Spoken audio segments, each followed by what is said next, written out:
My father ignored me my whole life and gave everything to my younger brother. But when I graduated with honors and built a $1 million business, he came back begging for forgiveness after 14 years. I blocked him without hesitation. I'm 32 years old. I work as a software developer, and I make more in 1 month than my father makes in 3.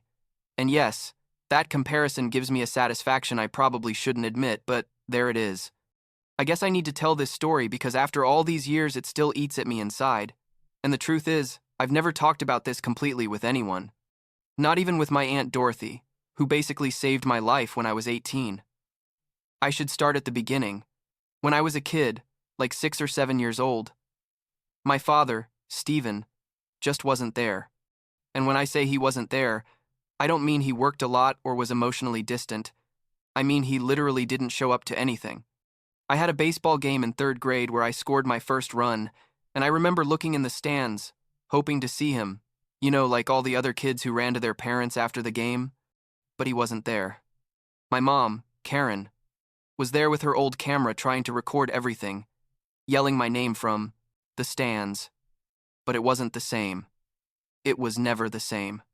There was an awards ceremony in 5th grade where I won recognition for math, first place in the whole school, and the principal said my name over the microphone and everything.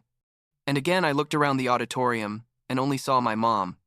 She was clapping so loud they could probably hear her in the parking lot, but all I could think about was that there was an empty seat next to her, the seat where my father should have been.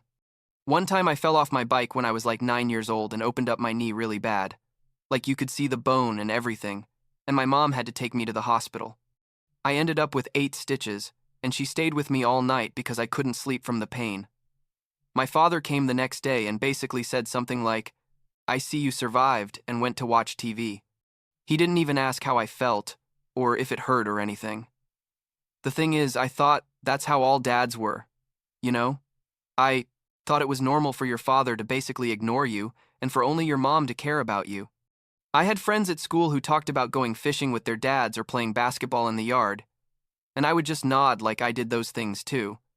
But the truth is, my dad and I barely even talked. He'd come home from work, sit in front of the TV with a beer, eat dinner, and go to sleep. On weekends, he'd go with his friends to watch sports or play golf. I was like another piece of furniture in the house to him. But then when I was like 10 years old, my mom got pregnant again.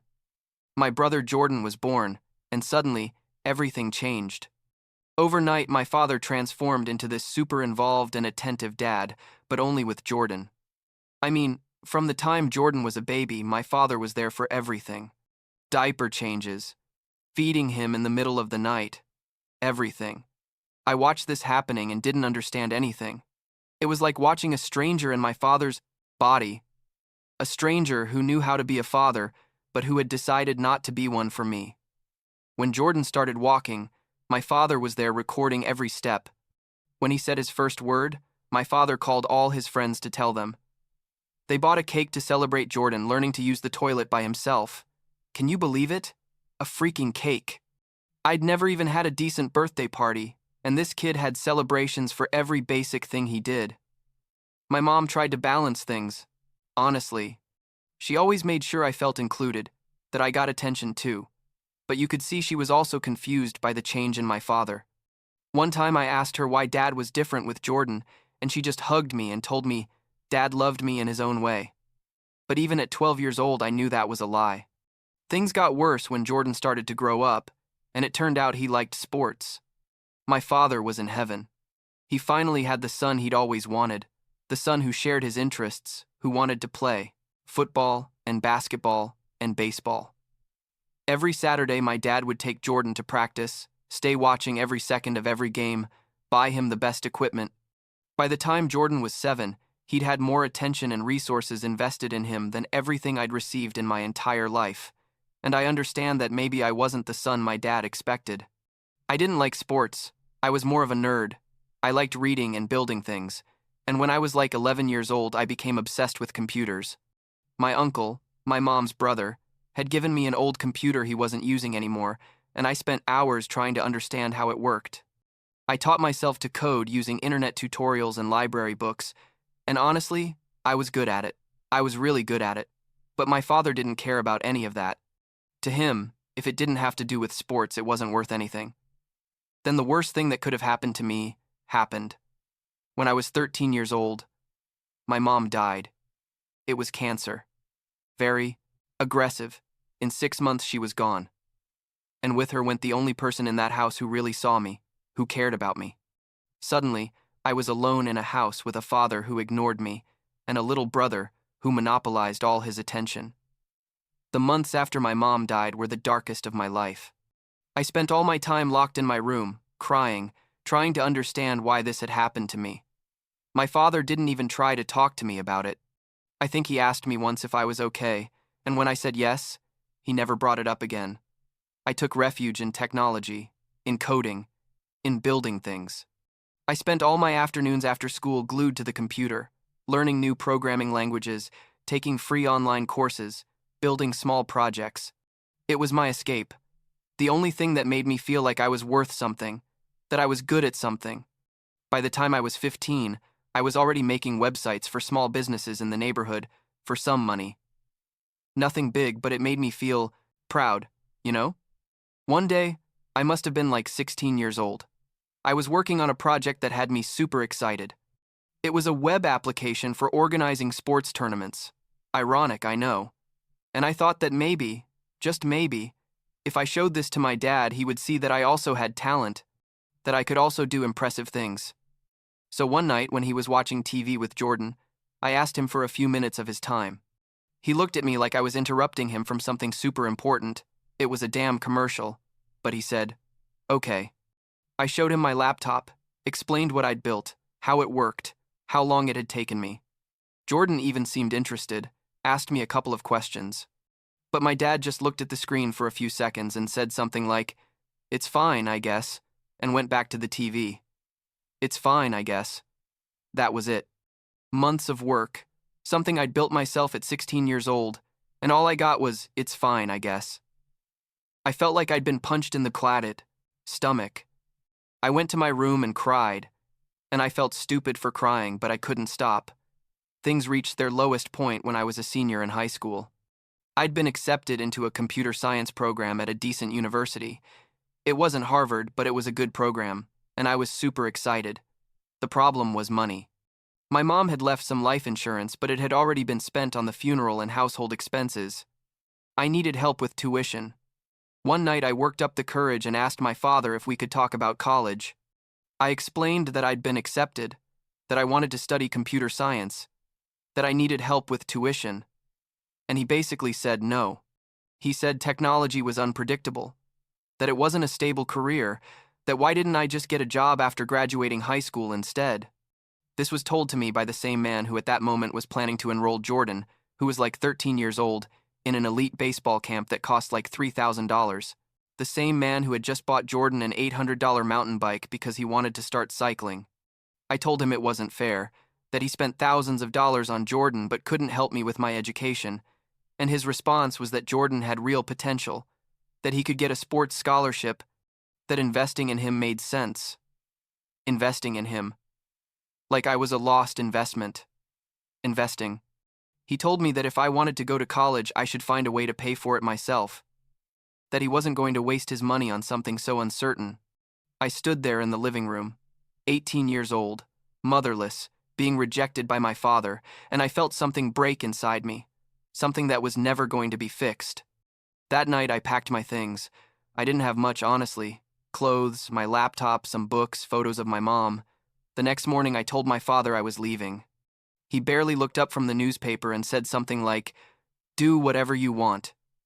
Jordan was at the breakfast table and I saw he looked confused, like he didn't understand why I was leaving. But he didn't say anything. I called my Aunt Dorothy, my mom's older sister, and asked her if I could stay with her for a while. She didn't even hesitate, told me to come immediately. My Aunt Dorothy lived in a small apartment, like 2 hours away. She worked as a secretary at a school and didn't make much, but she received me like I was her own son. She gave me the only bedroom she had, and she slept on the couch, no matter how many times I told her I could sleep there. She told me she'd already talked to some friends of hers, teachers at the school where she worked, and that together they were going to help me with college. I couldn't believe it. This woman who made maybe $25,000 a year, and her friends who made the same, were willing to sacrifice for me, while my own father who made double wouldn't lift a finger. I cried that night, but for the first time in years, it wasn't from sadness, but from gratitude. There were people who saw me, who believed in me, even though they didn't share my blood. My aunt and 4 of her friends pooled money together and helped me with my first year of college. It wasn't everything I needed, but it was enough to start. I promised them I would pay back every cent, and they just laughed and told me to focus on studying. I started college and threw myself headfirst into the program. I took 5 or 6 classes per semester, worked on side projects all the time, slept like 4 hours a day. In my second year, I started doing freelance programming work, small projects here and there. I made websites, fixed bugs, automated processes for small businesses. With that money, I started paying my aunt back. She didn't want to accept it, but I insisted. I sent her checks every month. By my third year, I was already making enough from freelancing to cover my tuition without help. I didn't talk to my father during those years. Not a call, not a text, nothing. Jordan would message me occasionally, asking how I was, telling me about school, and I'd reply because none of this was his fault, but I kept the responses short. I didn't tell him anything about what I was achieving, didn't say I was doing well, that I was on the honor roll, that my professors told me I had real talent for this. In my last year of college, I was working on a project that had me obsessed. It was an application to help small businesses manage their inventory and sales, but in a super intuitive and accessible way. I put everything I'd learned in those 4 years into it, all the sleepless nights, all the knowledge I'd absorbed. By the time I graduated, I had a working prototype and 3 local businesses that wanted to use it. I graduated with honors, by the way. My Aunt Dorothy and her friends went to the ceremony, all crying with pride, with a sign with my name that probably violated like 5 auditorium rules. My father didn't go. Jordan sent me a message congratulating me, said Dad had an important tournament that day and couldn't miss it. A baseball tournament for a 17-year-old kid was more important than his oldest son's college graduation. I guess I shouldn't have been surprised, but it still hurt. Now I'm 32 years old, and my application, after several pivots and improvements, became a real business. I have a small team, clients in several states, and I make good money, very good money.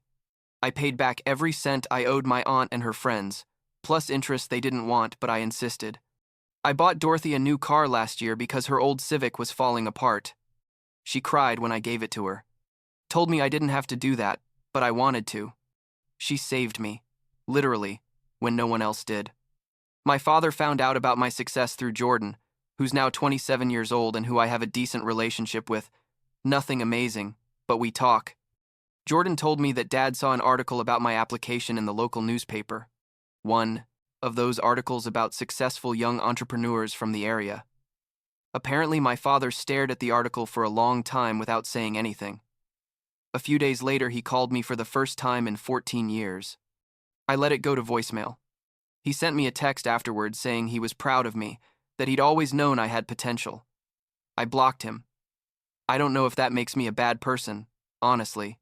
Part of me wants to believe people can change, that maybe my father finally realized what he did, but the bigger part of me, the part that remembers the 7-year-old boy looking for him in the stands, the one 6-year-old teenager showing him his work only to be ignored, the one 8-year-old young man being basically kicked out of his house, that part can't forgive. I don't want his pride now that I'm successful. I needed his support when I was a kid and I didn't have it. Jordan says I should give him a chance. That Dad is getting old and maybe he regrets it. Maybe he does regret it. I don't. But that doesn't change the years of rejection, of feeling invisible, of knowing your own father would rather be anywhere else than with you. The damage is done, I guess. Last week, my aunt asked me if I was happy. I told her yes, that I had a job I loved, financial stability, a good apartment, friends. And it's true. I have all those things. But there's also a part of me that's still that kid looking for his father's approval, and that part probably will never fully heal. I learned to live with it, to build a life despite it. But it's there. It'll always be there. I guess I just needed to get this out, put it into words, admit that despite everything I've achieved, Despite proving to the world and myself that I'm worth something, it still hurts. I still wonder what I did wrong, why I wasn't enough for my own father. And I know the answer is that I didn't do anything wrong, that the problem was his, not mine, but that doesn't make it hurt any less. My Aunt Dorothy says that family isn't always the one you get by blood, that sometimes you choose it. She and her friends, those women who barely knew me, but decided to invest in me when my own father wouldn't, they're my real family. That's enough, I tell myself. It has to be enough.